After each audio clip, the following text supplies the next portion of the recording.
At just 29 years old, Lionel Hayes methodically executed 5 members of his own family inside the modest Chicago bungalow that had sheltered him for most of his life. The crime, committed with a chilling blend of familial intimacy and cold-blooded precision, unfolded on a gray, drizzly Tuesday in the city's Chatham neighborhood, a place defined by its tight-knit community and manicured lawns, a landscape utterly at odds with the horror that transpired within the walls of 8214 South Drexel Avenue. The victims were the pillars of his world: his grandmother, the matriarch who had raised him, his aunt and uncle, who lived in the basement apartment, and his 2 young cousins, children whose laughter had, until that day, filled the very rooms where their lives were so brutally extinguished. The act was not one of sudden passion but of calculated annihilation, a betrayal so profound it would leave investigators and prosecutors grasping for an adequate description, ultimately settling on the stark language of legal statutes that could never fully capture the magnitude of the loss. It was a complete and total eradication of a family line, perpetrated by the one person they had every reason to trust. The initial discovery was made not because of a gunshot or a scream, but because of an unnerving silence. Brenda Hayes, a 48-year-old registered nurse at University of Chicago Medical Center, was known for her punctuality and unwavering reliability. When she failed to appear for her 7 a.m. shift on Wednesday, November 14, 2018, her supervisor, Maria Flores, felt an immediate and gnawing sense of unease. Brenda hadn't called, she hadn't texted, and her cell phone went straight to voicemail, each attempt a digital dead end. After 3 hours of mounting anxiety, Flores dialed 911 to request a welfare check, a routine procedure that, on this bleak morning, would become the prelude to a city-shaking tragedy. The story of what happened at the Hayes family home is a complex tapestry of hidden grievances and devastating violence. If you value deep dives into the cases that shape our understanding of justice and human nature, please consider subscribing to this channel. Your support allows us to continue our work, and we invite you to share your thoughts on the case in the comments below. Now, we return to the events of that November morning. At 11:05 a.m., a patrol car from the Chicago Police Department's 6th District pulled up to the curb outside the well-kept brick home. Officers Miller and Shun noted the tidy yard and the drawn curtains, a veneer of perfect domesticity. Their knocks on the front door went unanswered. Finding the door surprisingly unlocked, they announced their presence and stepped inside, their senses immediately assaulted by a strange, cloying odor, a mixture of bleach and something metallic and sweet. The house was unnaturally quiet and dark, the drawn shades plunging the living room into a deep gloom. It was there, near a floral-patterned sofa, that they found the first victim, 76-year-old Eleanor Hayes. She was lying on her back, a small, neat hole in her forehead, her eyes open and vacant, a remote control still resting near her outstretched hand. The television was off, the silence in the room a deafening testament to the finality of the act. As their eyes adjusted to the dim light, the true scale of the massacre began to reveal itself, a series of horrific tableaus arranged throughout the family home. The investigation that followed would peel back the layers of a seemingly normal family to expose a deep-seated resentment, a financial motive so common it was almost banal, yet so powerful it had driven a young man to commit the unthinkable. The crime scene at 8214 South Drexel was a study in controlled chaos. While the violence had been absolute, the perpetrator had clearly made a concerted effort to clean up, a futile attempt to erase the indelible stains of his actions. In the main floor hallway, detectives located the body of 50-year-old Robert Hayes Sr., Brenda's husband, and a 25-year veteran of the United States Postal Service. He had been shot twice, once in the chest and once in the head, suggesting a brief struggle or an execution-style coup de grace. A trail of faint, reddish-brown smudges led from his body toward the basement stairs, evidence of the killer's clumsy attempts at sanitation.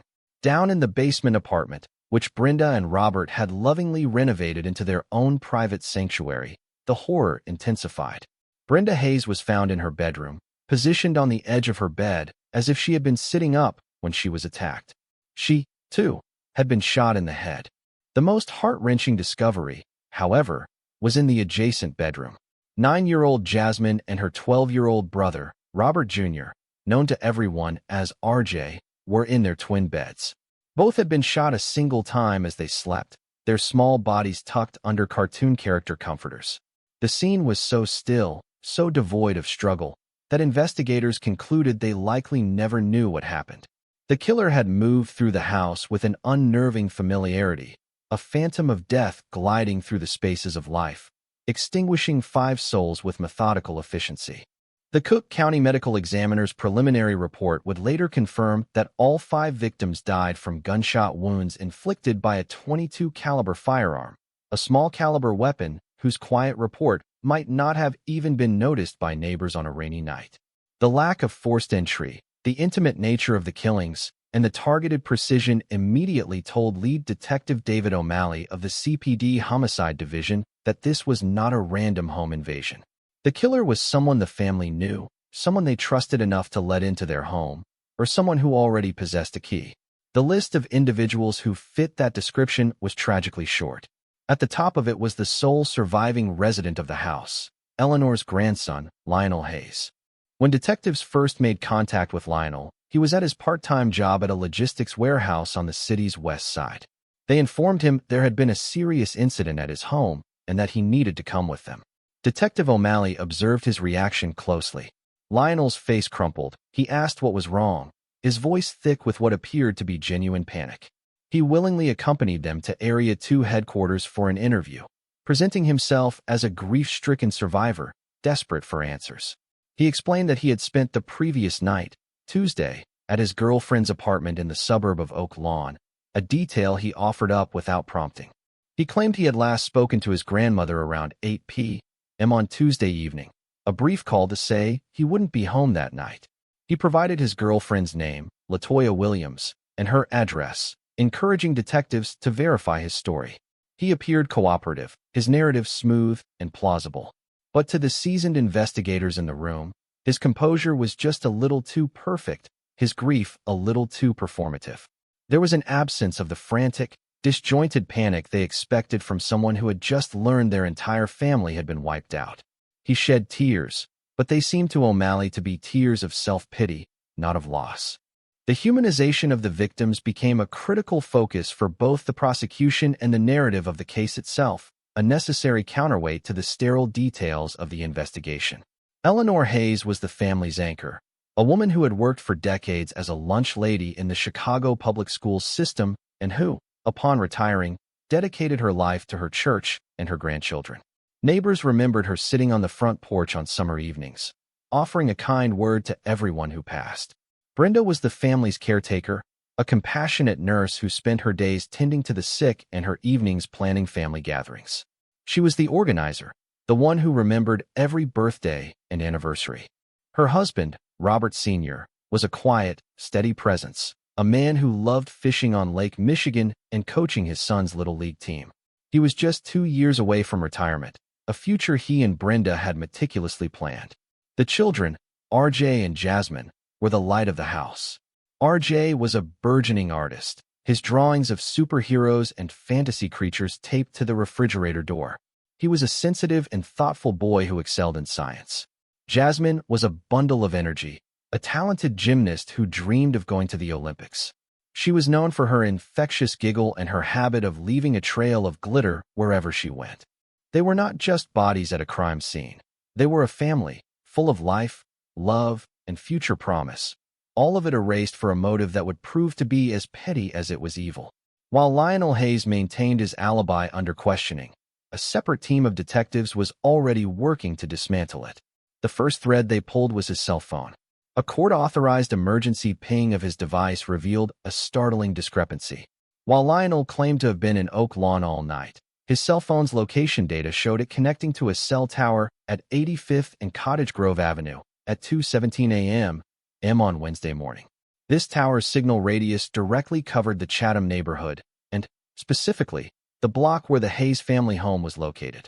The phone remained connected to that tower for approximately 94 minutes before connecting to a tower further south along the Dan Ryan Expressway, tracking a path that led directly back toward Oak Lawn.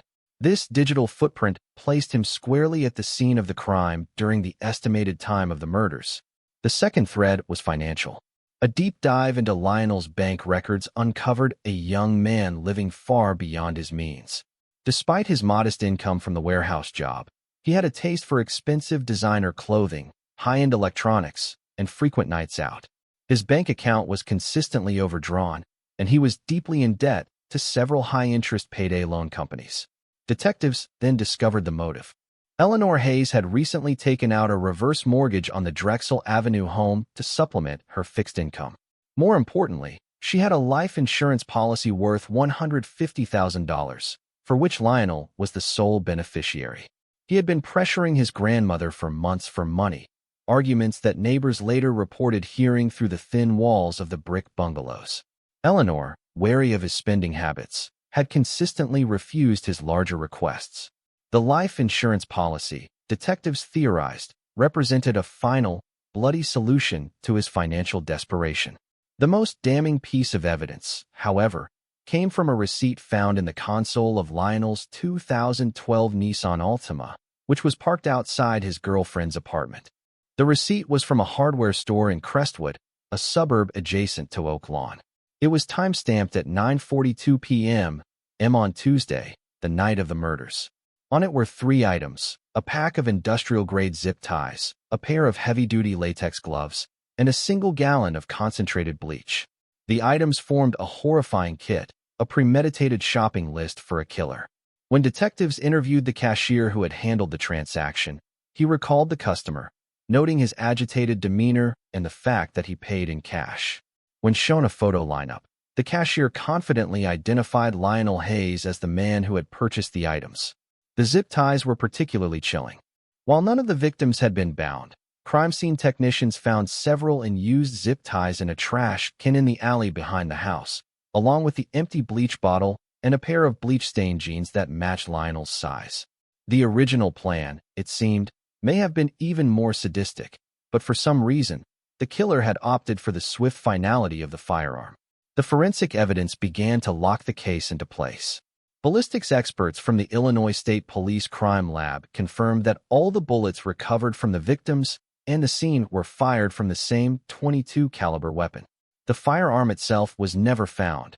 Detectives believed Lionel disposed of it somewhere between his home and his girlfriend's apartment. However, the partial print lifted from the discarded bleach bottle was a match to Lionel's left thumb. Furthermore, luminol spray, a chemical that reacts with the iron in hemoglobin, revealed extensive blood evidence in the trunk of Lionel's Nissan. Despite his meticulous efforts, he had failed to eradicate all traces of the crime. The blood was later matched through DNA analysis to his uncle, Robert Hayes Sr., suggesting Lionel had transported something, perhaps the murder weapon or bloody clothing, in his car after the killings.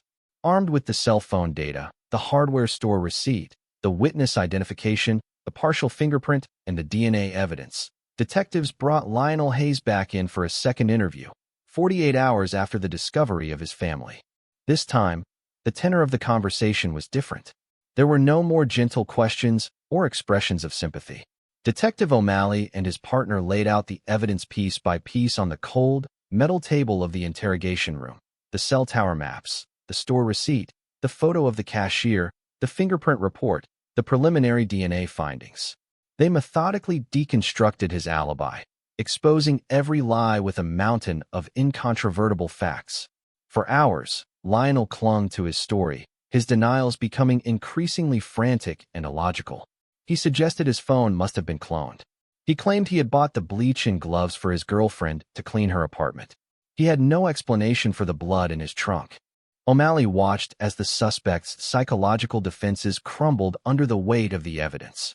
The performative grief was gone, replaced by the raw panic of a trapped animal. After nearly 6 hours of relentless, evidence-based questioning, Lionel's facade finally shattered. In a low, halting voice, he began to speak.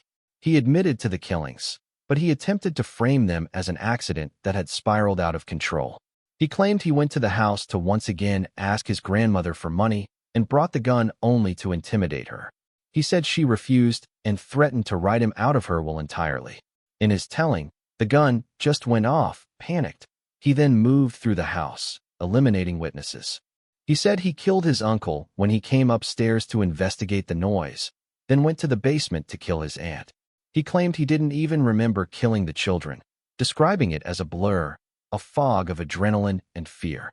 It was a self-serving confession designed to minimize his culpability, but it was a confession nonetheless. He had admitted to being the sole actor, the one who pulled the trigger 5 times, ending his family. The trial of Lionel Hayes began in the fall of 2020 at the Layton Criminal Courthouse at 26th and California, a grim fortress of justice on Chicago's west side. The COVID-19 pandemic forced delays and modifications, but the prosecution, led by Assistant State's Attorney Pat Rogers, was determined to see the case through. The state's strategy was to present the jury with the overwhelming avalanche of evidence detectives had so painstakingly compiled. They walked the jury through the digital and physical trail Lionel had left, starting with the hardware store receipt and ending with the DNA in his car. The hardware store cashier provided powerful testimony, his identification of Lionel unwavering under cross-examination. Forensic experts explained the cell site data in clear, simple terms, showing the jury maps that tracked Lionel's journey from his girlfriend's apartment to the crime scene and back. The centerpiece of the prosecution's case was the interrogation video. For 2 full days, the jury watched as Lionel's initial, confident lies gave way to desperate, flailing excuses and, finally, a chilling, detached confession. His attempt to portray the first shooting as an accident was systematically dismantled by Rogers, who pointed out the deliberate, execution-style nature of the subsequent 4 murders, particularly those of the sleeping children. Rogers argued that this was not a panic-induced rampage, but a premeditated plan to eliminate his entire family for a $150,000 life insurance payout, a sum he believed would solve all his problems. The defense team, facing a mountain of evidence and their client's own confession, was left with few viable options. They attempted to have the confession suppressed, arguing it was coerced, but the judge ruled it admissible. They tried to create reasonable doubt by attacking the integrity of the evidence, suggesting the cell phone data could be inaccurate or that the DNA evidence could have been a result of secondary transfer. Their arguments, however, seemed weak and speculative when contrasted with the concrete, interconnected web of proof the prosecution had woven. The defense's final argument rested on portraying Lionel as a desperate, mentally fragile young man who snapped under immense financial and family pressure.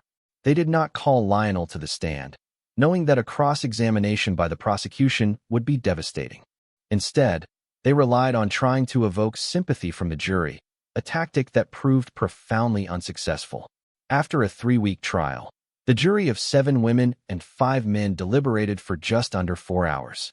The short deliberation time signaled what was to come. When they filed back into the courtroom, the foreman handed the verdict slip to the clerk. Guilty on all 5 counts of first-degree murder.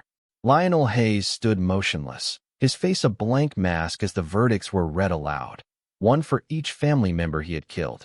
There was no outburst, no show of emotion, just a quiet, hollow acceptance. In the gallery, the few remaining members of the Hayes family, distant cousins and Eleanor's siblings, wept silently. At the sentencing hearing a month later, the prosecution asked for a sentence that would reflect the enormity of the crime. Assistant State's Attorney Rogers called it a familial genocide, an act of ultimate betrayal. He read victim impact statements from the children's teachers, from Brenda's colleagues at the hospital, and from members of Eleanor's church. Each statement painted a vivid picture of the lives that had been stolen and the gaping void their absence had left in the community. Before handing down the sentence, Judge Charles Burns addressed Lionel directly. "You have committed one of the most heinous, cruel, and cold-blooded crimes this court has ever seen," the judge stated, his voice tight with controlled fury. "You did not just kill 5 people, you extinguished a family. You murdered 2 innocent children as they slept in their beds. For money, there is no sentence that can bring them back, but there is a sentence that can ensure you never, ever have the opportunity to inflict such pain on anyone again." The judge then imposed the sentence: 60 years for each of the 3 adult murders and 80 years for each of the 2 child murders, to be served consecutively, for a total of 340 years in the Illinois Department of Corrections. It was a sentence designed to be a declaration, ensuring that Lionel Hayes would die in prison. Lionel Hayes is currently incarcerated at Menard Correctional Center, a maximum security facility in southern Illinois. He will not be eligible for parole until the year 2358. The house on South Drexel Avenue was eventually sold, its interior gutted and rebuilt by new owners who knew nothing of its history. But for the neighbors and the community, the memory of what happened there remains an indelible scar.